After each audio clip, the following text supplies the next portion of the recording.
and welcome to the poster presentation session, which will be chaired by Kartik Nalakuma and myself in Veldhuis. All authors are in place, the presentations are in place, so we can start. I would like to ask the authors to stick within the 2-minute time limit that they have. Okay, let's start with the first presentation, which is Local Salient Patterns and Novel Local Descriptor for Face Recognition. Okay, this work is from a PhD student from the National Laboratory of Pattern Recognition, in China, with whom I collaborate with. And what we do was propose a new local descriptor for face recognition. The proposed method is based on the LBP method, but aims to encode only the most robust local codification, and I mean the most robust comparisons, and with the largest, the salient information, the largest magnitude of information, and also we analyze the importance of encode different order comparisons. The method is also invariant to monotonic grayscale changes and is fast to compute. We have made experiments on AR and FERET databases. These are the results on FERET, and you can come to the poster and I will give you more details about the work. Thank you. Thank you. There's time for applause, by the way.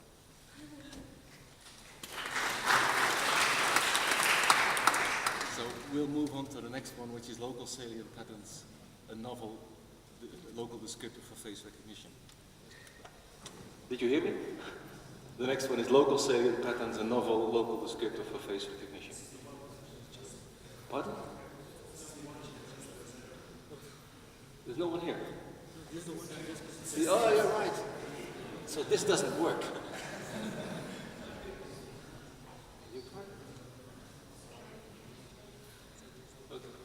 Okay, sorry for that. Hello everyone, I'm Yang Li Zhang. Our paper is about the matching of fingerprints, those acquired from different sensors, which we call cross-matching. As we know, various types of sensors introduce large variance of fingerprint in distortion patterns, which greatly challenge the traditional matching algorithm. In this paper, we developed a hierarchical registration algorithm to handle the nonlinear distortion among multiple kinds of sensors. The transformation model is an initially estimate with the traditional range model, and gradually upgrade to a fine and quantic model. We test our algorithm on fingerpath cross-matching database. Three sub-databases are chosen for experiments. They are with different type of sensors, and some experimental results are reported here. For more details, you can find me and have a discussion with me this afternoon. Thank you. Thank you. So, the next one, coarse fine fingerprint scaling method. Okay, another paper of us is about fingerprint scaling. And fingerprint cross-matching scaling is an important issue. A good scaling method would process the resolution and the resolution differences and somewhat the local distortion between fingerprints. We developed a cost-to-fine method to estimate the optimal scale between the input and the template fingerprints. The global scale is coarsely calculated based on the ridge distance and finally determined by the histogram of local refined scale between all the matchable minutiae pairs. And also we use the finger parse cross-matching database for experiments. Four sub-databases with different DPI are chosen this time. Also, some experimental results are reported here. For more details, we can discuss in this posters in this afternoon. Okay, thank you. Thank you. Let's move on to SIFT-based image alignment for contactless palm print verification.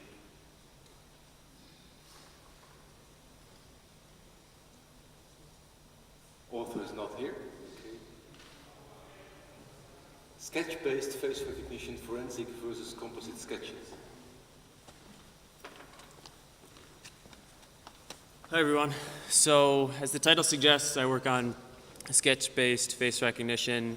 And in general, there are three kinds of sketches used in this work. The first is viewed sketches, which are created by an artist while viewing the corresponding mugshot.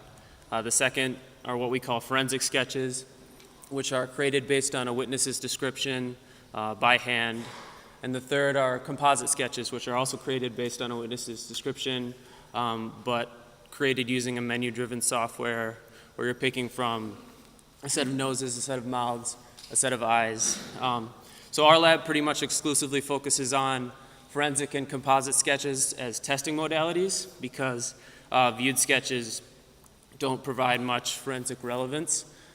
So this paper focuses on comparing the effectiveness of forensic and composite sketches in face recognition technology. So in order to do this, we created a database of composite sketches for which we already had forensic sketch mugshot pairs. And then we looked at the effectiveness of both of those modalities in two different face matchers, one using a holistic representation and another using a component representation. So I won't give away any spoilers. Some of the critical results are listed here, but I'd encourage you to come talk to me at my poster. Assuming I could find a spot for my laptop, there will probably also be a demo of a system that we're collaborating with the FBI and a law enforcement agency in the United States to build, so you can see some sketch recognition in action. Thank you. Thank you. Next on automatic facial makeup detection with application in face recognition. Okay, hi, I'm Antica Dancheva. So, facial makeup has the ability to alter the appearance of a person. Previously, we have established that such alteration has a significant impact on automated face recognition systems. Now, in this work, we present a method to detect makeup based on shape, texture, and color. And moreover, we present, based on this makeup detection, an adaptive preprocessing scheme that improves the accuracy of a face matcher. Thank you.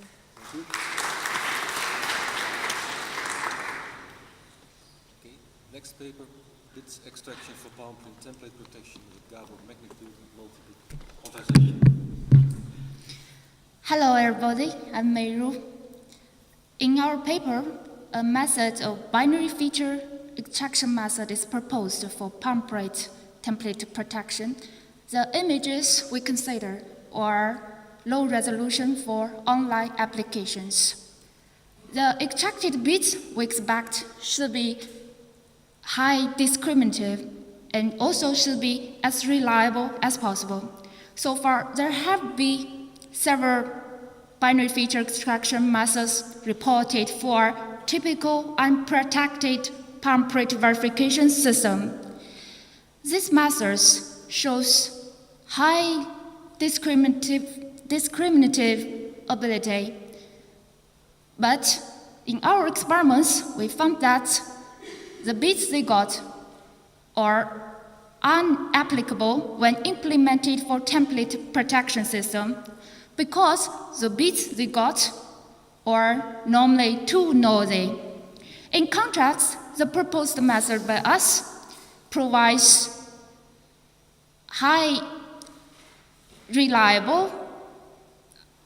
provides beats of higher reliability so that it is possible or promising to bound long secret key for higher security. And the proposed strategy mainly involves 3 procedures, like real-valued feature extraction approach and the multi-bit condition approach and the corresponding bit selection procedures. For more detailed explanation, welcome to visit our poster. Thanks. Thank you. Facial symmetry prior for improved illumination fitting of 3D morphable model. Good morning. Actually, this work is based on 3D morphable model. 3D morph model can reconstruct the 3D face with only one 2D input image. And the 3D morph model can solve the pose and the illumination problem at the same time. In this work, we focus on the illumination problem. 3D morph model uses phone model to model the illumination. For the traditional cost function, it's very difficult to convert to the global minimum. We propose a facial symmetry constraint to assist the optimization problem. And the key result is the proposed method is tested on Pi database. We achieved 7.8% improvement in the face recognition rate over the baseline. Thank you.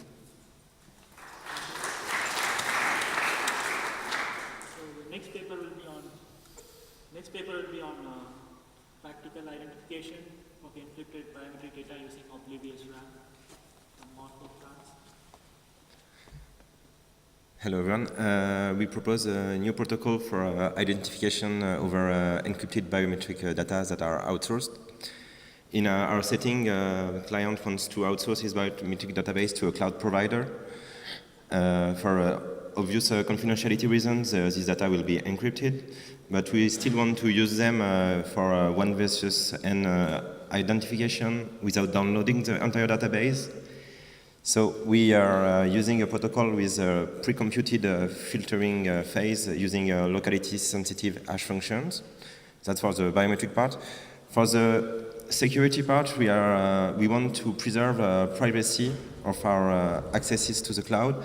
So we use a cryptographic primitive called oblivious RAM that hides the access patterns to the untrusted server.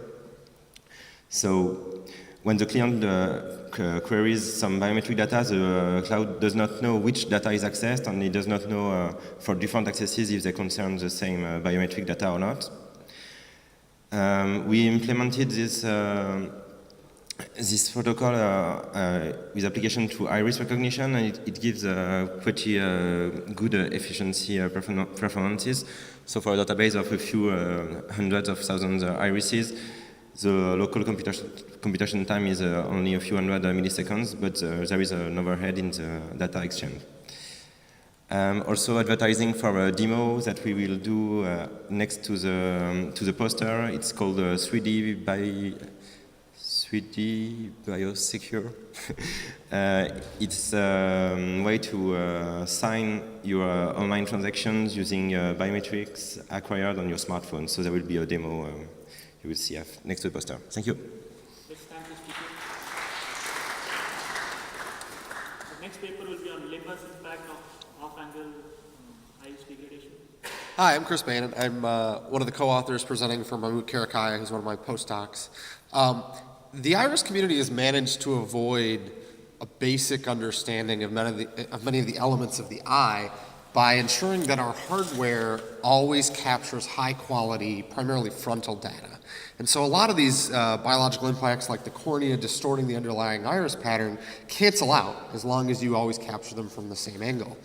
The iris is another one of those impacts that we wanted to gain a better understanding with this research. And what you can see here is that there's more of the iris than we can ever see in a single image. And we always get the same boundary. So the limbus is the semi-transparent region on the outer ring of the iris, between the iris and the sclera. And when you view it from different angles, you're fundamentally seeing a different boundary of the iris. So your iris pattern, you're seeing a different view of the iris pattern. And this has a negative impact on iris recognition when viewing it from off angle. So the focus of this work is to document what the impact is depending on various limbus sizes. Let's thank the speaker. So continuing this session will be another paper on iris, revisiting iris recognition, color, cosmetic contact lenses. So this is a work by our group at IIT Delhi. Somehow the authors aren't able to come, but I'll be presenting the work. So what we have done is that we created a data set of more than 6,000 iris images with use of cosmetic lenses, where we used 4 different colors of cosmetic lenses, which were textured lenses, transparent lenses, and without lens. And it contains 101 subjects, and we captured the images by the sensors from 2 different manufacturers, 2 different sensors, and moreover we benchmarked this particular data set. What we did is we tried to detect the presence of lens, cosmetic lens, using 4 different techniques existing in the literature. And we also found that when we detect the presence of a lens, and if we reject that particular sample from our probe, then the accuracy improves, which also follows the intuition that effect of texture lenses may hamper the overall recognition thing. To know more about this work, do stop by our poster. Thank you. Let's thank the speaker. So again, another paper on iris recognition on the impact of diffuse illumination in the University of Notre Dame. So iris illumination typically causes specular highlights or bright spots within the both pupil and iris texture region, and this lighting variation is often masked out in some pre-processing stage for your iris recognition system.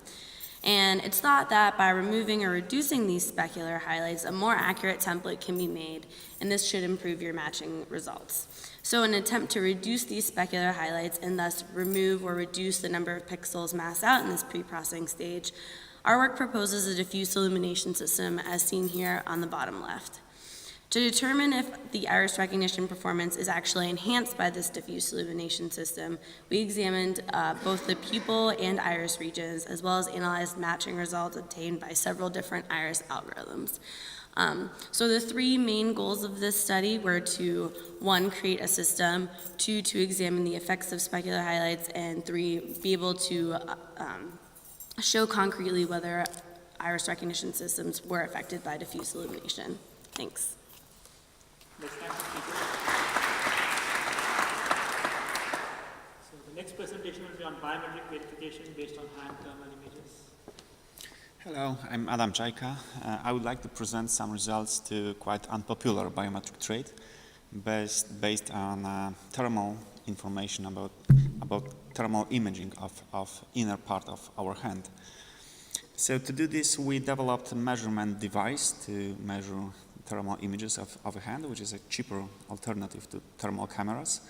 And then we collected database for 50 persons in 3 different sessions. They used different classifiers and different feature extraction methods and selection methods to find out which areas deliver individual information and how long the hand should be measured to measure the temperature accurately. And we received quite promising results because the equal rate did not exceed, the minimal equal rate did not exceed 3%, and the average equal rate measured over 100 independent experiments was about 6%. So it may suggest that we have some individual information within our temperature image of our inner part of our hand. So thank you. Stand, speaker. Coming back to iris, the next paper is on deformed iris recognition using bandpass geometric features and low-pass ordinal features. Good morning, everyone. Today I will introduce my work, Deformed Iris Recognition Method using bandpass geometric features and low-pass ordinal features. The proposed method can be divided into 4 steps. First of all, normalized iris images are decomposed into low-pass and bandpass subbands by non-subsampled contourlet transform. And secondly, we use bandpass subbands to construct maximal images and extract key points to align deformed iris images. With the help of locations of key points, we can extract aligned ordinal features in low-pass subbands. At last, these 2 sets of features in different subbands are fused in score level. Our experiments show that the proposed method outperforms other 2 compared methods. And I will introduce the details of the proposed method in the afternoon. Thank you very much. So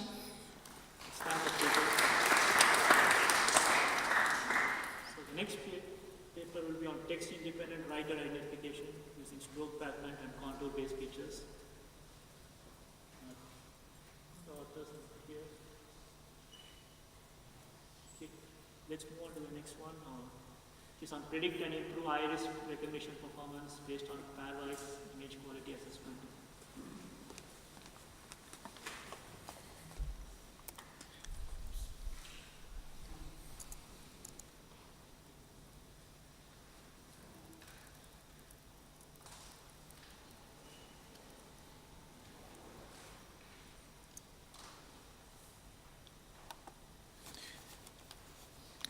Okay. The title of my postdoc project and improve the iris recognition performance based on the pairwise image quality assessment. When the gallery sample and the purpose sample are matched, the most important one is the relative image qualities. That means the absolute the iris image quality is not useful here. I propose the method of constructed quality features, including defocus, motion blur occlusion, off-angle, ellipse deformation, and bad illumination. And each sample with the quality features and the pairwise quality features construct the final features. We can formulate the matching score with the relative image qualities and mapping the score and the quality mapping. Formulate the relationship. It mainly involved with 3 steps. In the training stage, we use uniform sampling to avoid the most training samples. And then I use the pattern-like regression method to formulate the relationship between the relative quality features and the matching score. And in addition, we defined the uncertainty interval to improve the recognition performance. The performance prediction and improvement the experiments are conducted on 3 different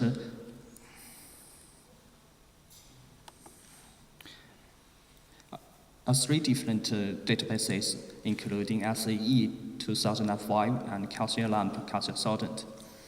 And in the performance improvement, we compared our method with different regression techniques and the iris image quality assessment. And we achieved the best recognition improvement. Okay, welcome to my poster. Thank you.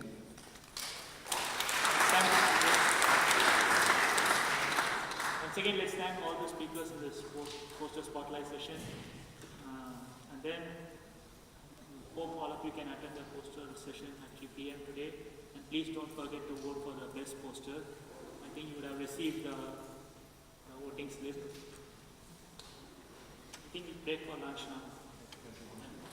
Brendan just as an announcement. For those who are participating in the doctoral consortium, do not grab lunch at the main area. Just please go back to the event in the back left over there.